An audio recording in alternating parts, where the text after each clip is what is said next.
You're here because you already know what timid, hesitant men refuse to accept. Attraction isn't an accident, it's a structure.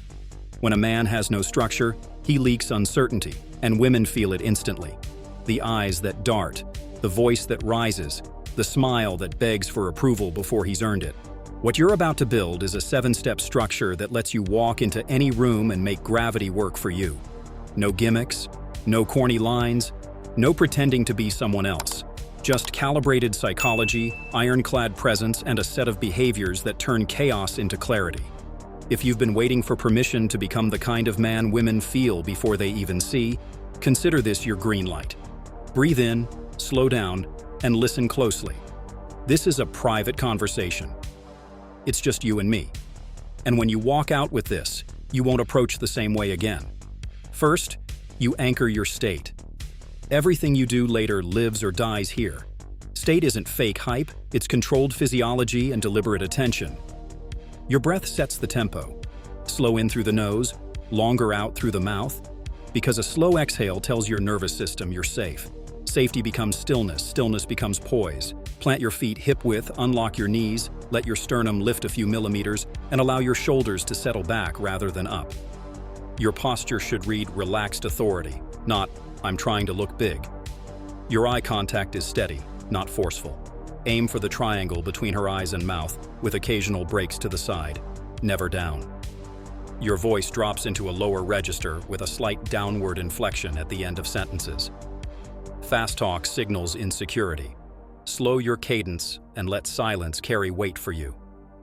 You're not trying to prove you belong here. You're allowing the room to notice you because you belong everywhere you decide to stand. The frame you hold is simple. I choose what I engage with. I'm here to enjoy, to explore, and to lead. Before you've even said a word, this broadcasts competence. Women won't phrase it like that. They'll say you feel grounded, that you have presence. Same thing. Second, you open, but you don't deliver a line. You initiate a moment. The goal of the open is not to impress. It's to establish ease and direction without neediness. Think environment, not script. If you're at a cafe, you can remark on the rhythm of the place, the book in her hand, the tiny detail others miss. If you're at a bar, you can call out the bartender's theatrical pour or a song that shifts the energy. Make it observational and specific. Generalities smell like rehearsed tactics. Keep it light, forward-leaning, and time-bounded. I've got a minute before I rejoin my friends. I had to ask, what's your take on? That little time boundary does two things. It lowers her defenses because you're not clinging, and it signals that you have a life that continues whether she participates or not. Never lead with generic compliments on beauty, compliment taste, vibe, or a micro-choice, shoes that signal personality, a ring that looks like it has a story. Instead of dumping questions, offer statements she can play with. This place feels like the kind of spot where strangers pretend not to notice each other while noticing everything. Statements are attractive because they display a point of view. Questions are fine, but statements create a frame. If she's in a group, address the group first with a quick, confident smile and a line that includes all of them before you narrow the beam. Groups are social ecosystems. When you bring air to the ecosystem, you earn the right to lean into one connection. If your opener lands flat, you don't explain yourself. You pivot or you exit with grace. Detachment is the subtext of leadership. Third, you qualify. This is where most men fail because they chase approval instead of offering it. Qualification flips that. You're not auditioning for her. She's showing you who she is, and you're paying attention. Value isn't loud, it's selective. Start with soft filters. I like women who notice details. I vibe with playful energy.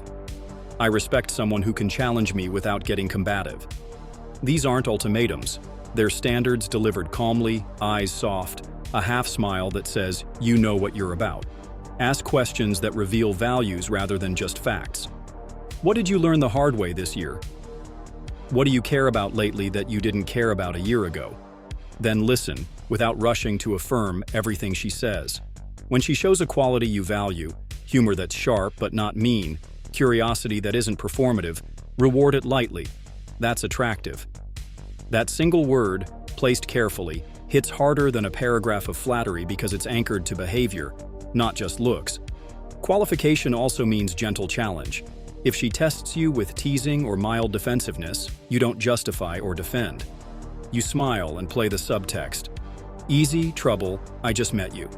Keep it light, never cruel. The dance is selectivity plus warmth. When you hold that tension, she invests more because you've become a mirror that reflects her best self while making her earn the reflection. Fourth, you build comfort. Not comfort that dilutes polarity, but comfort that makes intensity possible. Comfort here means familiarity with your rhythm, belief in your character, and evidence that your attention is human, not hungry. You do this with pacing and perspective. Pacing is simply meeting her where she is emotionally and tonally before you lead her elsewhere. If she's energetic, you match that energy briefly and then guide it down to something more intimate. If she's reserved, you honor that by being gentle before inviting play.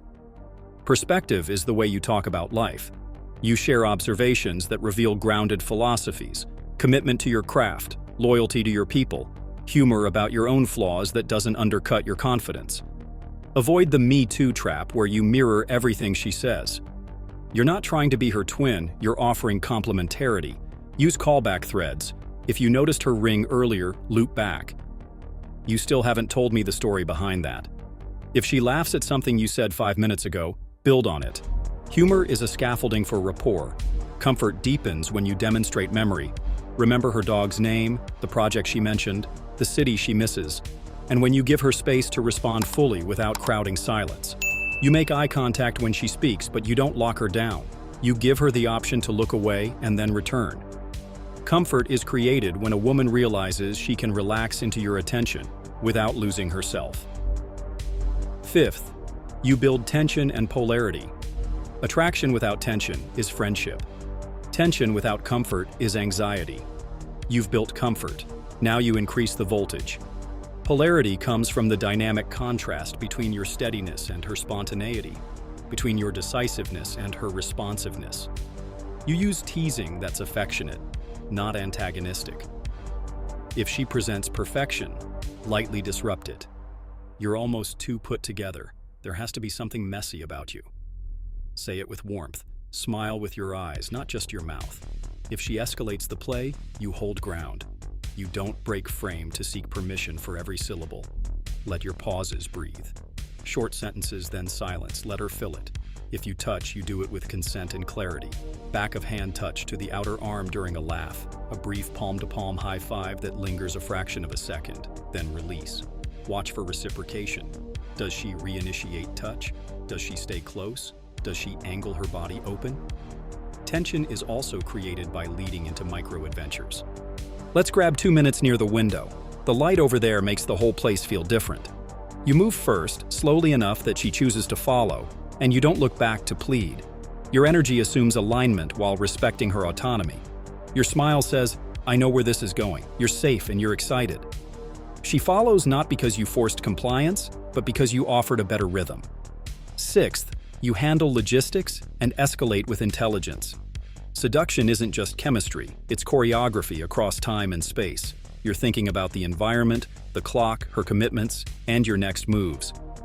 Isolation doesn't mean dragging someone away. It means finding moments where the social noise fades so the private channel can intensify. If she's with friends, you build goodwill with them first.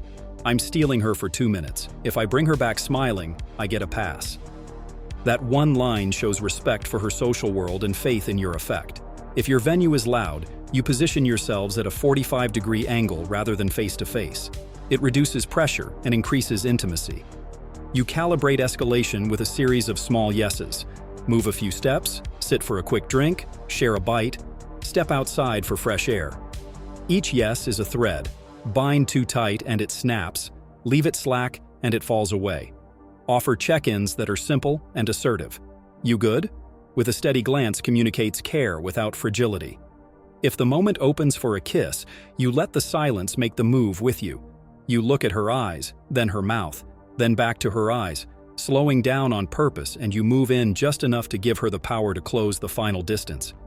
If she doesn't, you don't apologize or apologize for not apologizing. You smile and keep the flow.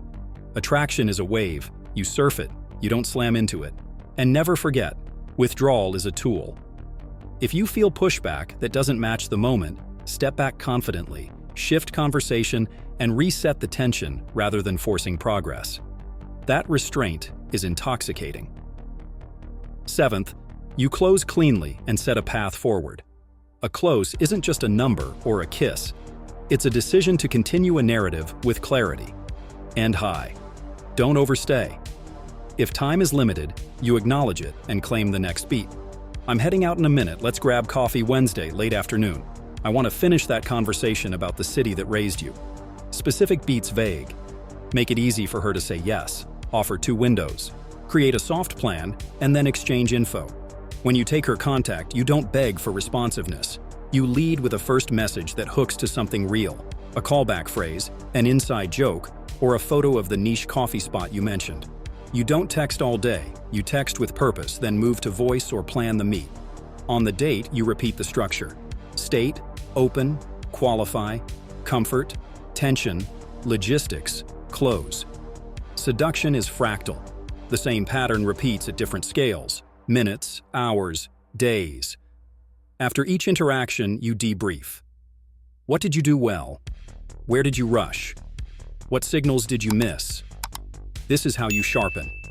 Not by theory alone, but by contact with reality.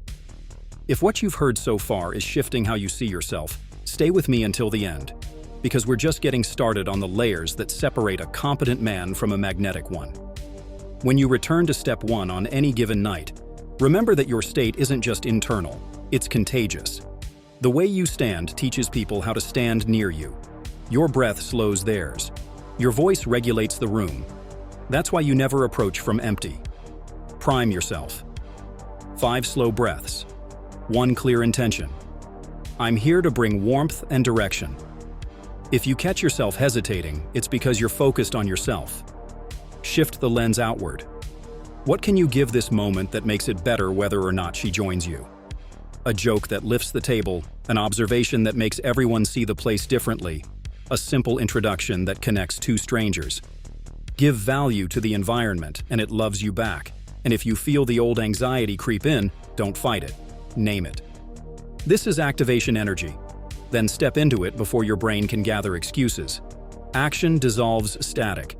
As you sharpen your openers, keep a private menu of angles that feel natural to you. You might be the observational type. This place feels like a postcard that never gets mailed. You might be the playful challenger. 2 guesses. You're either an architect of tiny details or a chaos artist. Which is it? You might be the emotive mirror. You've got a calm energy that doesn't match this noisy room. It's intriguing. Rotate styles to match environments, but never wear a mask that erases your core. Your opener should feel like an extension of your daily speech, just tuned for clarity. You're not memorizing, you're curating. And remember, it's not just what you say, it's the punctuation of your body.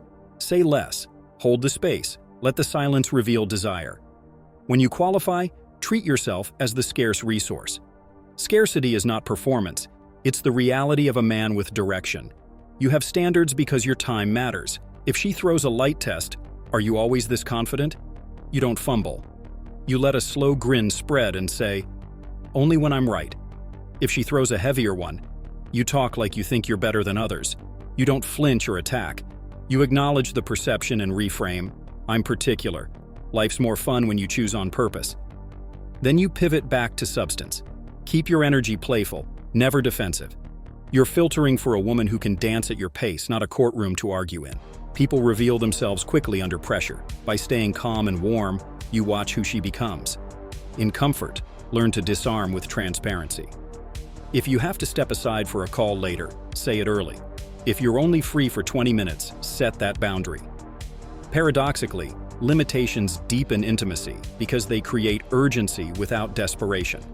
Share precise fragments of your life that hint at your world. I'm obsessed with building things I can point to a year from now and say, I made that. Or, I go off the grid every Sunday morning. That's my sanity ritual.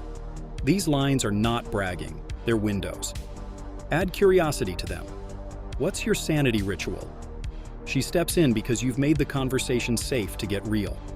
When she shares something vulnerable, honor it without rushing to fix or comment. I hear you. That makes sense. I respect that. Then pause. Let the echo of your words make room. You're teaching her that with you, silence is not a threat, it's a gift. For tension and polarity, examine the dance of distance. Most men either hover too close or orbit too far. You'll do neither. You'll vary your proximity based on the content and the moment. Lean in only to emphasize something intimate, then lean back to let her pursue the closeness if she wants it. Your eyes do half the work. Practice the triangle. Eyes, mouth, eyes, slow. This nonverbal pattern folds attention inward, heightening focus and desire without a single cliché. Play with contrasts too. Warm voice, cool words, assertive frame, gentle touch, serious point, playful smile. Contrasts create charge. And remember, tease for traits, not insecurities. If she prides herself on always being right, you can say, "Your friends must be exhausted." Smile. She'll know you see her, and she'll love you for not being another nodding head. But if you catch an actual insecurity, handle it like glass. Never tease what can break someone. Polarity is about aliveness, not injury. Logistics require you to think like a director who respects the actors. You choose better scenes. If the location is stale, you suggest a micro bounce. Let's take 90 seconds. Front step, cooler air, I want to hear this part. If she needs to check on a friend, you offer to walk her back after 2 minutes, and you keep your word. Every promise kept builds the scaffolding of trust that makes deeper moments possible. If you're leading toward a kiss, test the physical channel first. Does she mirror your lean? Does she angle her hip toward you? Does she hold your look when you glance at her mouth? If any of those read yes, you slow the world down. If they read no, you enjoy the edge and keep the conversation alive. The right moment for intimacy is not the first moment you want it. It's the moment you've both earned it. You are not performing a trick, you're aligning rhythms.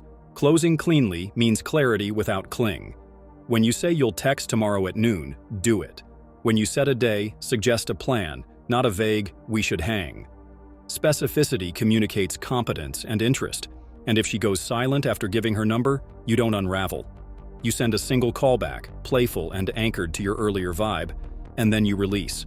Abundance is not pretending you don't care. It's caring without collapsing. If that stings, good. You're alive. Use the energy to refine, not to spiral. You don't need every door to open. You need the right doors to open, and the only way that happens is by knocking with the calm of a man who knows he can always build another house. Let's thread all 7 steps together so they become instinct. You enter a venue, you ground your state. 2 minutes later, you choose an opening that fits the scene and your vibe. You qualify early, lightly, so you're not trapped in generic chatter. You build comfort by pacing her energy and revealing a few crucial windows into your world. You raise tension with pauses, eyes, movement, and playful challenge. You manage logistics, tiny bounces, brief isolations, protective check-ins to curate the environment. Then you close with clarity and warmth, leaving the thread strong instead of frayed. This is the loop. It's not rigid, it's alive. And the more you run it, the more your nervous system learns that you are safe and capable in any social environment. Reps create relaxation. Relaxation creates magnetism. Now, a word about self-talk, because no technique survives a mind that attacks itself. If you miss a signal, if a moment collapses, if a conversation fizzles, your first instinct might be to write a story about your worth. Don't do that. Audit behaviors, not identity. I rushed my opener. I didn't qualify. I lingered after the energy peaked. Clean notes, actionable fixes. Then you move. The only story worth repeating is this. I'm a man who experiments, learns, and leads. Women feel the difference between a man who performs and a man who iterates. The performer seeks applause, the iterator seeks alignment. Be the second. That kind of man is rare, and rarity is irresistible. If this is hitting something inside you, drop your thoughts below. I read every single one. Tell me which step needs the most work for you right now, and I'll refine it with you in mind in the next piece. And if you know a brother who needs to hear this, who's stuck in his head, who overthinks every interaction, who's one courageous conversation away from changing his life, send it to him today. Don't keep it to yourself. You might be thinking, what about the nights when nothing clicks? Those are priceless. Those are the nights you strengthen step 1. State. The discipline to hold center when the external feedback isn't feeding you is the root of all charisma. Anyone can look composed when everything goes their way. A sovereign man maintains ease when outcomes are uncooperative. That steadiness becomes a myth around you.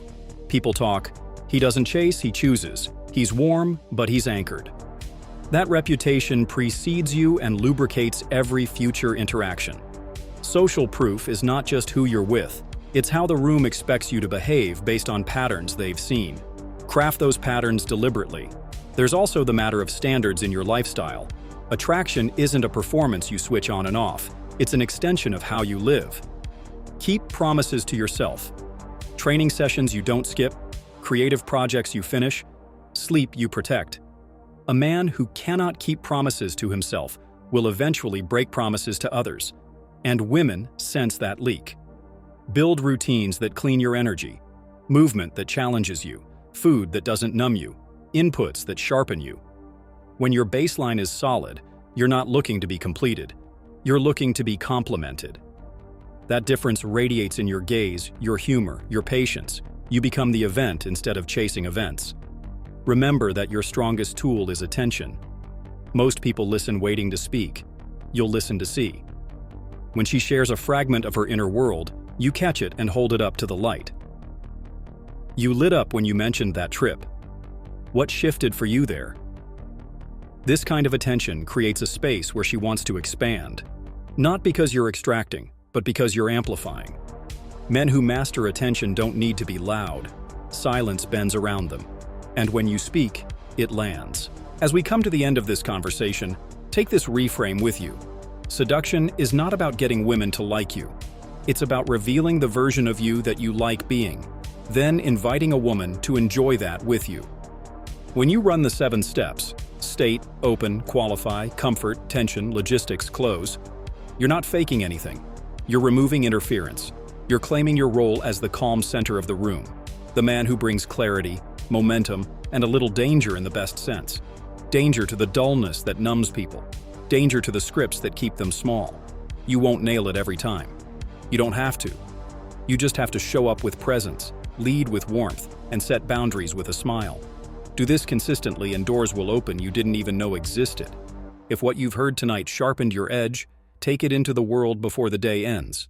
One open, one genuine qualification, one moment of comfort that isn't forced, one beat of tension held a second longer than you're used to, one logistical decision made without hesitation, one clean close. Then come back and tell me how it went. And if you want more of this, if you want me in your ear while you refine, you know what to do. Subscribe, leave a comment that tells me where you're stuck, and share this with the man who needs it most. We're building a different standard here. Not louder men, but deeper men. Men who move with precision and heart. Go practice. The room is waiting.